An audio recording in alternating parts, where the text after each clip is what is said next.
Quando a gente pensa em Olimpíadas, tem um assunto que sempre vem à tona, e não são as medalhas, é o doping. É quando um atleta faz tratamentos ou usa certas substâncias que ajudam ele a se sair melhor durante a competição. Além do doping hoje ser considerado antiético, ele pode causar problemas muito mais sérios do que você imagina, como câncer. E é justamente sobre isso que eu vou falar no vídeo de hoje. Você aí que está vendo as Olimpíadas deve ter reparado que os atletas russos não estão representando a Rússia. Ao invés disso, eles jogam em nome do Comitê Olímpico Russo.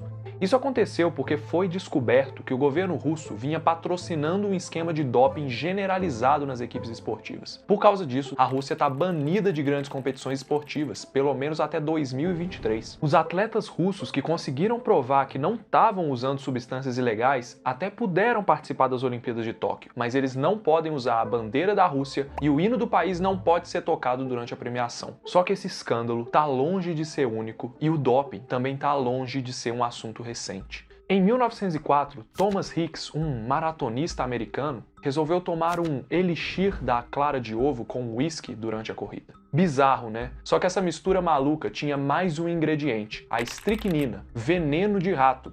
E no fim das contas, ele acabou ganhando a medalha de ouro na maratona. Se foi o veneno com clara de ovo e uísque que fez ele ganhar a corrida, eu não sei. O fato é que naquela época as pessoas tinham o costume de usar pequenas doses de estricnina como estimulante e o doping ainda não era proibido. Na verdade, os organizadores dos jogos nem usavam essa palavra ainda. Foi só em 1968 que o Comitê Olímpico Internacional começou a tentar controlar e fiscalizar isso. A partir desse ano, eles passaram a analisar a urina dos atletas para tentar encontrar substâncias ligadas ao doping que foram consumidas, metabolizadas e eliminadas no xixi. E com o avanço da tecnologia, o sangue também começou a ser analisado, mas só no ano 2000. Talvez esse caso da estricnina seja um bom exemplo de como o doping surgiu. Hoje as coisas são um pouco diferentes porque ninguém mais usa veneno de rato, ou pelo menos não deveria usar. Mas outras substâncias, como hormônios e até mesmo a cocaína, acabam sendo usadas para melhorar o desempenho, dar mais força ou até mesmo para evitar que o atleta sinta cansaço ou dor. Essas substâncias podem ser um caminho um pouco mais fácil rumo à vitória. Isso quando a gente não considera os danos que elas podem causar, porque assim como tomar veneno de rato faz mal para a saúde, o uso dessas substâncias também tem consequências sérias. E as substâncias número 1 são os estimulantes. Drogas como as anfetaminas e a cocaína já foram usadas principalmente por atletas que competem em modalidades de longa duração, que vão exigir muita resistência,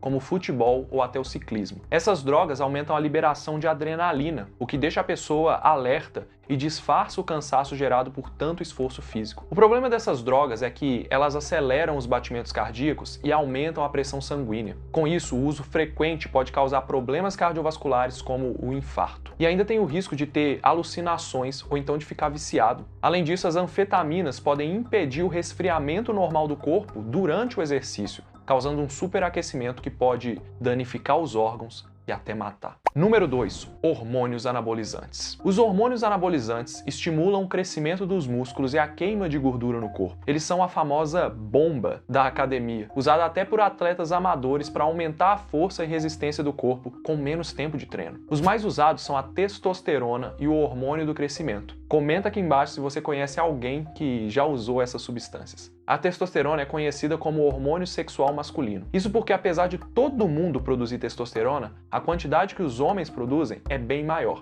Entre 9 e 14 anos, os meninos passam a produzir muita testosterona. E esse pico de hormônio no corpo está associado ao aumento da força física. Só que, por outro lado, como as mulheres produzem pouca testosterona, elas costumam ter mais dificuldade para ganhar músculos e perder gordura corporal. E para tentar reverter isso, algumas atletas podem ir atrás de anabolizantes à base de testosterona ou que potencializam a testosterona natural do corpo delas. O grande problema de usar esses anabolizantes é que eles provocam muitos efeitos colaterais, já que a testosterona não age só nos músculos. É ela que estimula o crescimento de pelos no rosto e no corpo, além de fortalecer os músculos das cordas vocais, deixando a voz mais grave. E essas características também podem aparecer nas mulheres que tomam testosterona. Já nos homens que tomam esses anabolizantes, os efeitos são um pouco diferentes. Os anabolizantes podem acabar bloqueando a produção natural de testosterona, que acontece principalmente nos testículos. E o resultado disso é um prejuízo para os órgãos genitais, como a atrofia testicular, infertilidade e até impotência sexual. Em alguns casos, a diminuição da testosterona natural do corpo, junto com a ação dos anabolizantes, pode até aumentar o risco da pessoa desenvolver câncer de próstata. Agora vamos falar de um outro hormônio anabolizante, que é o hormônio do crescimento.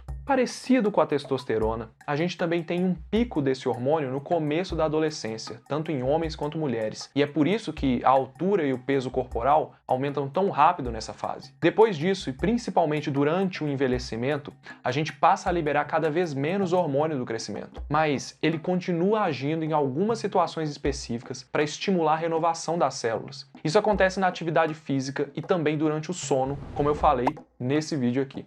O hormônio do crescimento até poderia ser uma alternativa mais segura para ficar mais forte, sem sofrer com os efeitos colaterais da testosterona. Mas ao contrário do que pode parecer, um estudo mostrou que o hormônio do crescimento não aumenta a força física, nem o desempenho dos atletas nos esportes. E, além de não trazer benefícios, quem toma o hormônio do crescimento fica mais cansado e acaba retendo mais água, o que deixa o corpo inchado. Ele também pode provocar o crescimento exagerado de partes como nariz, mãos e pés, além da cartilagem das articulações, provocando dor nas juntas e até artrite. Ou seja, os danos são imensos. Você tá achando que tá ruim? Mas calma que ainda tem o número 3, que é o doping sanguíneo. Mas antes de eu te contar o que o doping sanguíneo faz, deixa seu like nesse vídeo, eu tenho certeza que ele tá te trazendo muita informação. A principal substância usada no doping sanguíneo é a eritropoetina, o hormônio que estimula a fabricação de células vermelhas do sangue. Essas células são as responsáveis por transportar o oxigênio da respiração até os órgãos,